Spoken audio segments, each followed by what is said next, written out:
Welcome back. ತರಾತುರಿಯಲ್ಲಿ ಸರ್ಕಾರ ಬರವನ್ನ ಘೋಷಣೆ ಮಾಡಿದೆ ಅಂತ ಬೆಂಗಳೂರಲ್ಲಿ ವಿಪಕ್ಷ ನಾಯಕ ಆರ್ ಅಶೋಕ್ ವಾಗ್ದಾಳಿ ನಡೆಸಿದ್ದಾರೆ.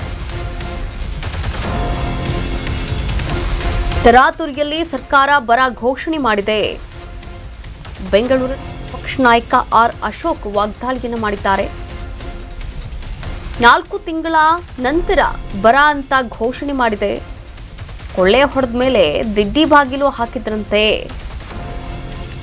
ಕಾಂಗ್ರೆಸ್ ಸರ್ಕಾರದ ಕತೆ ಹೀಗೇ ಆಗಿದೆ ಅಂತ ಆರ್ ಅಶೋಕ್ ಲೇವಡಿ ಮಾಡಿದ್ದಾರೆ. ಇಷ್ಟು ದಿನ ಸರ್ಕಾರದ ಖಜಾನೆಯಲ್ಲಿ ಕಾಸಿರಲಿಲ್ಲ, ಹೀಗಾಗಿ ಇಷ್ಟು ದಿನ ಬರ ಘೋಷಣೆಯನ್ನ ಮಾಡಿಲ್ಲ. ಕಾಟಾಚಾರಕ್ಕೆ ಸರ್ಕಾರ ಬರ ಫೋಷಣೆಯನ್ನ ಮಾಡಿದೆ. ಈ ಸರ್ಕಾರದ ವಿರುದ್ಧ ಆರ್ ಅಶೋಕ್ ಸಿಡಿಮಿಡಿಗೊಂಡಿದ್ದಾರೆ. ಹಾಗಾದ್ರೆ ಏನ್ ಮಾತನಾಡಿದ್ದಾರೆ ನೋಡ್ಕೊಂಡು ಬರೋಣ.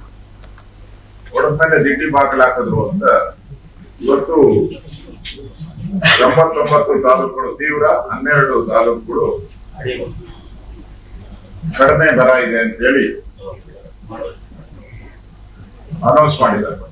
175 ತಾಲೂಕುಗಳು ಬರ ಘೋಷಣೆ ಆಗ್ಬೇಕಾಗಿತ್ತು. ಆದ್ರೆ ಅವರದ ಹಣದ ಮಿತಿಯನ್ನ ನೋಡ್ಕೊಂಡು, ಯಾಕಂದ್ರೆ 4 ತಿಂಗಳು ಮುಂದೆ ಯಾಕೆ ಹಾಕಿದ್ರು ಅಂದ್ರೆ ಖಜಾನೆಯಲ್ಲಿ ಕಾಸಿರ್ಲಿಲ್ಲ, ಪಾಪರಾಗಿತ್ತು ಒಂದ್ ಸರ್ಕಾರ, ದುಡ್ಡಿರ್ಲಿಲ್ಲ.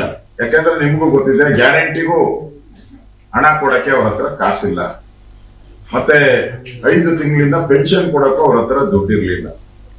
ಈ ಟೈಮ್ ಅಲ್ಲಿ ಬರ ಅಂತ ಘೋಷಣೆ ಮಾಡಿದ್ರೆ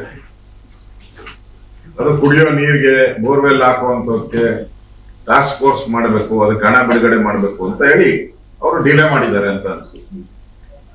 ಇವತ್ತಂತೂ ಇಂತೂ ಬರ ಘೋಷಣೆ ಮಾಡಿದ್ದಾರೆ.